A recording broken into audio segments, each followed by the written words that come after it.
First of all, Tyler, how are you doing? Doing pretty good. How's everything going with you? I think we're all very excited. We've got a Mariners team that is played its way into contention. We've got a Seahawks team that's a perennial playoff contender that's getting set to open. It feels like the first day of school. What does it feel like out there at Seahawks headquarters? Oh, well, I mean, it just felt good being able to get back, being able to see a lot of the guys again, just being able to get ready to go. I mean, obviously it's been a long 6 months, 7 months, and so now we can finally put everything together. We've been learning the offense. We've been trying to get adjusted, just figure out how we can all do our part in being able to make everything as efficient as could be. So today's the first day. We're all excited, Tyler, to see this new Shane Waldron offense, and we have heard all of the buzzwords to describe it. I wrote them down because I'm that guy. Intricate, creative, innovative, exotic, super complex, smart, brilliant. Now, you might have another buzzword because you want to keep things close to the vest, but I would like to know the coolest new feature of this offense. Well, I mean, it's kind of like I said before, the new feature of it and what makes it so cool is just the fact that, I think it gives a lot more of the skilled position freedom to be able to play their type of game, whether it's running backs, whether it's tight ends, receivers. I think it just makes it easier on everybody as a whole, even on our line. So I think the more and more that we understand the complicated offense, it's really complex. And so the more information that we can really learn and understand how everything is very thorough, I think it'll be able to help us move in the way that we want to be able to move. Hey, Tyler, you mentioned obviously you have a new offense with Shane Waldron. Is it difficult for you to try to learn a new offense? This is probably your third offense when it comes to terminology. How difficult is it to pick up the playbook? Well, I mean, it's not as difficult. We didn't really change as much last time, so we kept a lot of the same similar stuff. So now we had a huge change. And so now just learning the information and all that type of stuff, I mean, it's going to be different, but at the same time, sometimes you need just to learn new information, understand how it can help you as a player when it comes to football. So for me, I get to see different features of things that I used to be able to do in the past. We're talking to Tyler Lockett here, and I think that's an important note that you mentioned, Tyler, that while the team has changed offensive coordinators before, this is much more of a change of system, and you're seeing something significantly different put in place. Does that create a possibility for growth among veterans like you and Russell, who you guys have played together for a number of years? Chris Carson has been there for some time. Is there can you unlock potential with this switch? Yeah, I definitely think you can. And, the reason why I say that is because the biggest thing that players have to learn how to do when coming from college to the league or even from other teams is they have to learn how to adjust. And I had to learn that when I was training, just trying to get ready for the NFL draft, because the way that I ran routes in college, the way that my coach taught me, it's like then all of a sudden you get to training and they're teaching you how to run routes in a different way, teaching you how to do speed outs. My coaches were different in college. So now all of a sudden you come to the league and you don't know who's going to teach you what type of receiver coach is going to be, what their philosophy is. So a lot of times you adjust your game to be able to fit the team. And it doesn't so much say it fits you as the player, but you just learn how to adjust because that's your job. I think that's what a lot of players do on every position. And so with the offense being able to bring us freedom, I think that it will help a lot of people out who like to play and have freedom in the things that they choose to do. Some players might feel better at being able to be given rules and roles, so that way they could be able to just focus on that. And other players, they just want to go out there and just be able to play free and not have to worry about, I missed an assignment, or, I should have did it on this route. They give you the freedom to make any type of route that you want as long as you get to your spot around a certain type of time. Seahawks wide receiver Tyler Lockett with us on the Issaquah Pest Control Hotline.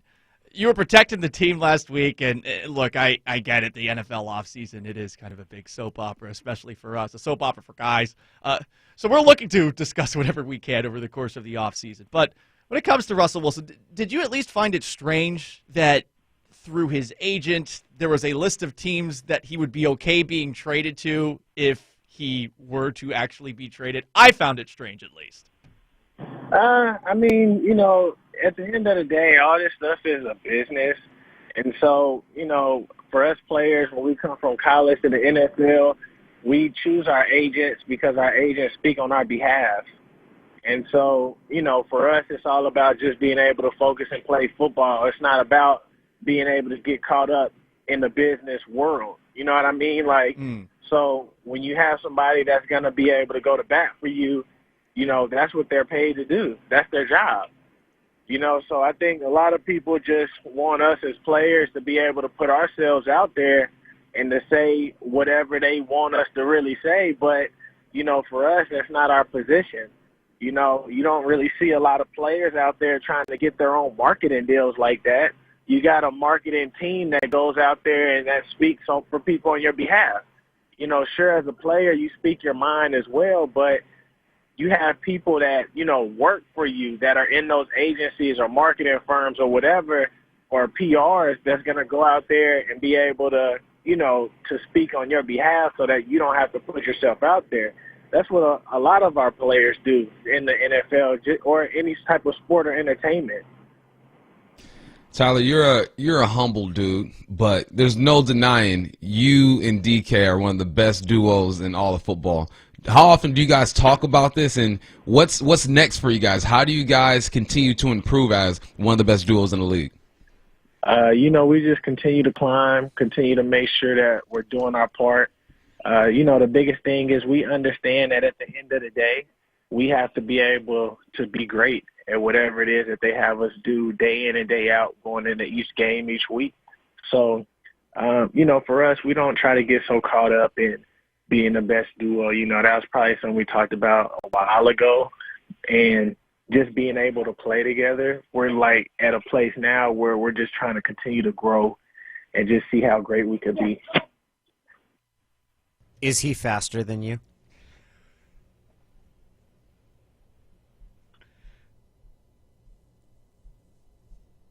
Uh-oh. Dang it, Danny. You ran him off. Danny? Seriously? It's possible that just unplugged everything. I do love the way that those two guys complement and play off of each other. I do. Tyler, I worried that maybe I offended you when I asked if DK is faster than you. Oh, no, you didn't offend me. I mean, as I get older, I'm almost 30. 28, so speed kind of goes down. Oh, you could still get him. I'm not sure. I'm not sure if I would list you as the favorite, but I'm not asking you to concede anything. You still got the quicks. Oh yeah, no, I retired from racing when I was in college. What was the last foot race you had? We actually did this. There was a guy on our team that they kept comparing me to. And so when we did this relay, I raced him my freshman year in college. So then my senior year, I think, or my junior year, they put me in a relay against them where we had to go 50 yards and back, and everybody was excited because we were the last leg. And so I had ran. And, boom, we touched at the same time. And when we came back, I beat them by 10 yards. Nice. And after that moment, I was telling everybody, don't ever compare me to nobody. Don't you ever talk about the best. Tyler leaves on a high note. That's the way you do it. Yeah, well, I mean, even in college, I was at that place where, college, the strength and conditioning staff and stuff, they just try to find stuff to get you going. And for me, I was like, man, I ain't worried about nobody. I'm just trying to be out here and do me. And I don't know if they really like that because they was like, dang, we can't get him going because I was like, I'm the only one that could get me going. So now when you start hearing people say, be your best you and compete against yourself, then it starts making more sense. But that's kind of how I was at first. Tyler, I have a question because one of my favorite things about every single NFL training camp is seeing the new haircuts that rookies all of a sudden have. And I don't want to get anyone in trouble, but is new wide receiver D'Wayne Eskridge someone that we could expect to see with an interesting haircut in the next couple of days? I doubt it. I don't know if we're going to end up cutting his hair. I couldn't tell you the last time we even cut somebody's hair. I think the last time we cut somebody's hair was probably in college. Hey, Tyler, how excited are you to get the 12s back in Lumen? Oh, I'm very excited. The fact that we seen what it was like to just not play without fans, I mean, it makes it even worthwhile just to have fans back in there, just to be going crazy. Like, I mean, like I said, it's always like a concert when you go in there. So just being able to have them back, it makes it more energetic, like all the things. He is Tyler Lockett. Tyler, we're really excited to be back in the stadium this year to be able to watch you. I know that the whole city is pumped, and we're excited to see how this season progresses. Thanks so much for taking the time. Thanks, Tyler.